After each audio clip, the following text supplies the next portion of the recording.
Assalamualaikum warahmatullahi wabarakatuh. Apa kabar? Semoga selalu dalam keadaan sehat walafiat. Hari ini kita lanjutkan pelajaran kita, yaitu tentang apa itu elektron. Jadi mekanisme hantaran listrik melalui larutan itu dapat dilihat jika larutan tersebut dapat menghantarkan listrik, di mana saat dimasukkan di dalam air dia akan terionisasi menjadi ion positif dan menjadi ion negatif. Maka larutan itu bisa dikatakan larutan elektrolit. Misalnya NaCl dielektrolisis, maka dia akan terdeionisasi menjadi ion Na+ dan Cl-. Nah, kemudian pada saat elektrolisis, ion positif itu akan bergerak ke elektroda kutub negatif atau katoda, sedangkan ion yang bermuatan negatif itu akan bergerak ke arah elektroda yang terhubung pada kutub positif atau anoda.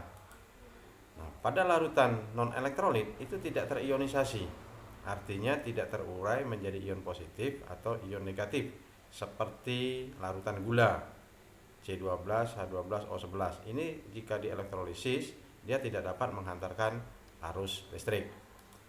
Nah, kita perhatikan percobaan berikut ini. Jadi kita lihat ini larutan garam. Saat kita elektrolisis, ini ada dua elektroda, maka ini lampu indikator menyala. Maka dapat kita simpulkan bahwa larutan garam itu adalah larutan elektrolit. Kemudian di elektroda ini ada gelembung-gelembung air. Ini menunjukkan terjadinya ionisasi. Nah, kemudian kita ganti dengan air mineral. Kita masukkan elektrodanya. Kemudian kita lihat indikator di sini, ini tidak menyala. Berarti air mineral bukan larutan elektrolit dan di elektroda tidak ada gelembung.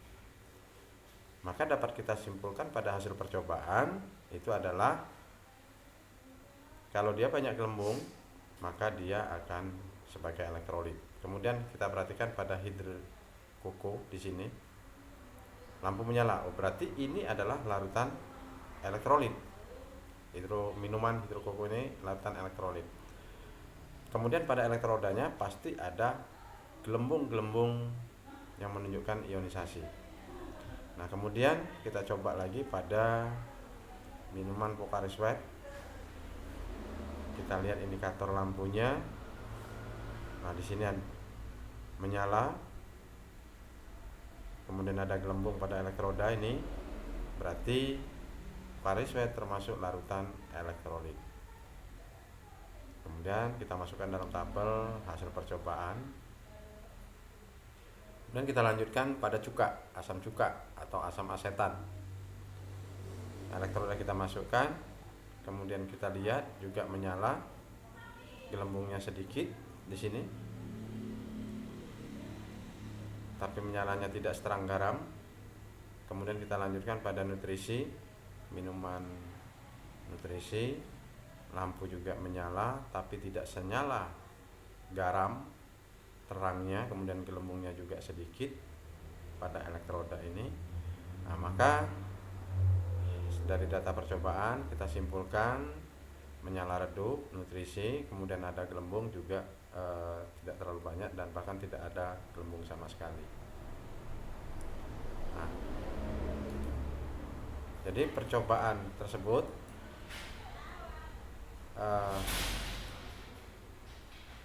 kemudian dari percobaan itu